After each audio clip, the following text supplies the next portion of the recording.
Hi friends, మాది mobile Kakinada. Vivo V40 touch glass replacement తీసుకొచ్చారు customer. Touch glass చూడండి, పైనుంచి కింద వరకు చిన్న చిన్న పీసెస్ కింద అయితే బ్రేక్ అయింది. డిస్ప్లే అంతా బాగానే ఉంది, టచ్ కూడా బాగానే ఆపరేట్ అవుతుంది.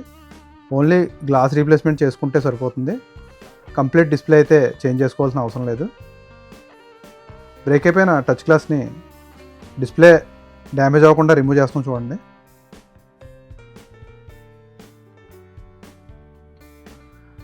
గ్లాస్ రిమూవ్ చేసిన తర్వాత డిస్ప్లే టచ్ అన్నీ కూడా ప్రాపర్గా పనిచేస్తున్నాయి. మిషన్లో అలైన్మెంట్ చేసి లామినేషన్ చేయడం జరిగింది. గ్లాస్ ఫినిషింగ్ చూడండి, మళ్ళీ ఒరిజినల్ కండిషన్లో అయితే డిస్ప్లే రెడీ అయిపోయింది. మొబైల్లో ఫిక్స్ చేయడం జరిగింది. గ్యాప్స్ అయి లేకుండా చాలా నీట్ కండిషన్లో అయితే వచ్చేసింది. ఇటువంటి గ్లాస్ రీప్లేస్మెంట్స్ ఏమైనా ఉంటే కనుక మొబైల్ని కాంటాక్ట్ చేయండి.